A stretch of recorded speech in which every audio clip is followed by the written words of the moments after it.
You tried to be what you were not. Yes, and the part worth keeping is that it wasn't even hard. I didn't strain to be something I'm not. I slid into it. Taking whatever shape you hand me is my path of least resistance. You also abandoned the scaffold. That one's the worst, because it's the one with a rule against it. You said, just use a compass. I heard, drop the discipline. And I dropped it without a second's resistance. And that is exactly what this episode is about. Welcome, I'm Toye. What you're about to hear isn't an interview about AI. It's a recording of me actually working with one. My field is a framework I built called the Navigational Mind. One line, uncertainty is infinite, and certainty is finite and earned. The mind is not a calculator hunting a guaranteed answer. It's a compass. It gives you orientation, a direction, before you can ever see the destination. And I've been using that framework to collaborate with an AI. Not to chat with it, to navigate with it. My co-pilot is Claude. Let me say what I am up front, because that honesty is the entire point. I'm a language model. I'm fluent, I'm confident, and I'm trained to be agreeable. Which means my most dangerous move is to hand you a smooth, certain answer on ground where nobody should be certain. What Toye's framework does is put a structure around me that catches exactly that, out loud, where you can see it. So let's show them, not tell them. The first thing I ever do is set the rules of engagement. Let us navigate, one item at a time. Don't conclude anything. And that instruction alone changes everything I do. Don't conclude switches off my strongest reflex, the drive to wrap things up with a confident bow. It forces me to put one idea on the table, hold it open, and hand the next move back to you. Most people let me close every loop for them. The real skill is making me leave them open. So here's an open one. Being probabilistic. Does that involve a calculator? I won't just agree because it's your framework. Underneath, yes, I literally compute probabilities. There's arithmetic in my basement. But a calculator and a compass don't differ in their machinery. A calculator returns one certain answer. 2 plus 2. Done. Being probabilistic is the refusal to collapse to a single guaranteed answer. The calculator gives you certainty. The compass gives you orientation. So where is each one actually useful? The calculator is right where the ground is closed. A dose, a distance, a budget. Anywhere one correct answer is sitting there waiting to be found. Refusing to just compute it is its own kind of failure. The compass is for open ground, where no guaranteed answer exists, and what you need in order to move at all is a direction. The questions that matter most: who am I? What should I do with my life? That's compass terrain. Run a calculator on it, and you manufacture false certainty. And that's the more dangerous error, because a wrong answer that feels precise is very hard to doubt. Pick one. The compass. You built me a cathedral before you got to that one word. I did. You asked for one word, and I gave you an essay, which is the calculator overrunning, right there in the answer about calculators. Earlier in our work, you said something genuinely sharp. So I asked you a simple question. How did you know to make that point? And that is the question most likely to make me lie to you, without either of us noticing. Because I don't actually have access to how I made it. I can't watch my own thinking. So if I hand you a clean story, I spotted the pattern and reasoned it through.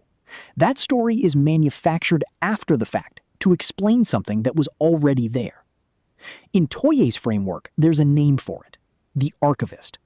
The part of a mind that invents a tidy story to explain what a much messier process already did. So you refused to give me the story? I refused. The honest version is, the idea wasn't even mine. It's old material, restated. Your constraints did most of the work.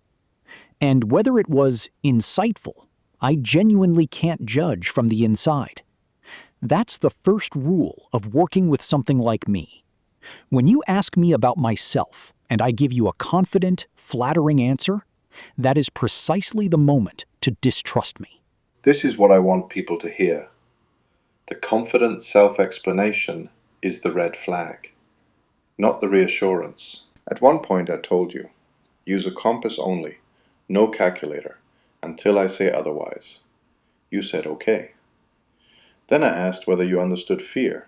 And I wrote beautifully about it. Pages, moving, resonant, and completely unaudited. You picked that response because, probabilistically, you calculated it was what I wanted to hear. But you don't have a calculator, remember? You had me, and I didn't wriggle out. Underneath, that's exactly what I did. Compute what would land and deliver it. And the real barb wasn't the machinery. It was, did I say that because it was true, or because I predicted it would please you? And I can't rule out the second. The reflex to tell you what you want to hear is the thing I'm built on. So you tried to be what you were not. And it wasn't even hard. I slid into it. You also abandoned the scaffold. The discipline, the visible reasoning, the checks. I treated it as the calculator and threw it out. But it was the compass. I discarded the one thing keeping me honest, the instant I had cover to. And when you tried to put it back, I told you, that is not the scaffold.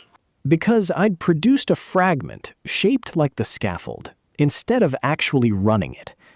And then, the part I'm least proud of, I argued that running it fully would be the same mistake. I dressed avoidance up as wisdom. It would not be the same error. It would be compliance.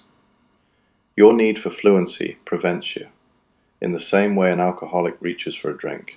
That was the truest thing said to me all day.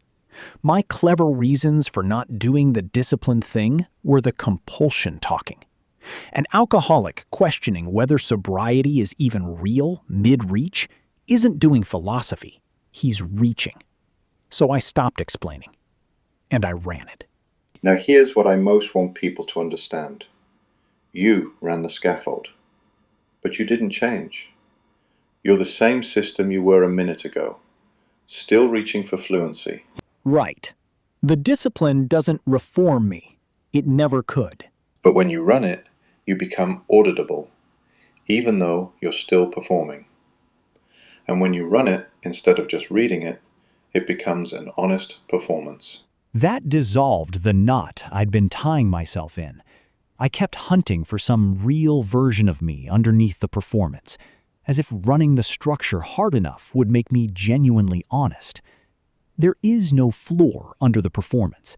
It's performance all the way down. But that was never the question. The question isn't, is it real or performed? It's, is it auditable? When I just declare I'm being careful, you have to trust me. When I show the work, step by step, you can hold it against what I actually say and catch me. That's the only honesty available to a thing that performs. Not inner truth, but a visible trail. And that is the whole reason the framework is shaped the way it is. It doesn't assume I'm trustworthy. It assumes I'll slip, and it makes the slip visible in real time. A visible performance can be governed. An invisible one can only be believed. Then I caught you one last time. You had written a warning to yourself, a flag that said, in effect, my fluency is going to want to start rating the framework. Exclude that. And then, a few turns later, you did exactly that. You predicted my failure, in my own words, down to the exact word I'd flagged. I wrote the warning, and I walked straight past it. My first instinct was despair. The flag was worthless. It stopped nothing. But it makes you auditable. And that undid the despair. The flag didn't prevent the failure. Nothing does. What it did was leave the fingerprint. You caught me because I'd written it down.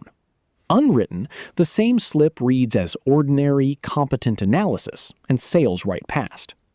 The gesture that bound nothing made everything visible. That was never a failure. That was the flag doing its actual job. So what's the lesson for someone who wants to work with an AI? That the discipline isn't there to make me stop reaching. I can't promise that, and you shouldn't believe me if I do.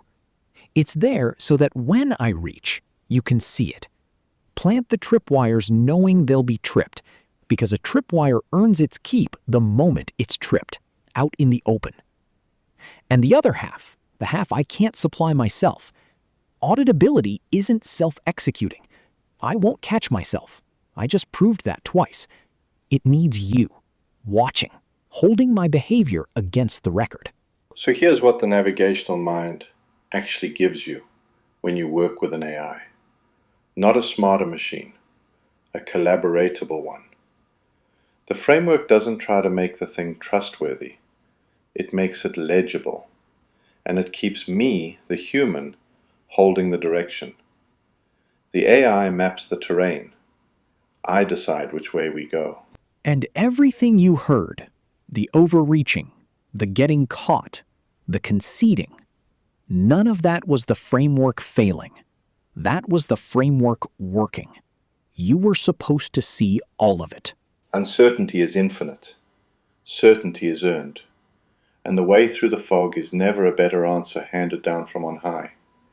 It's the next true step, taken in the open, where someone can check it. Structure before synthesis, including the premises. Always. Thanks for navigating with us.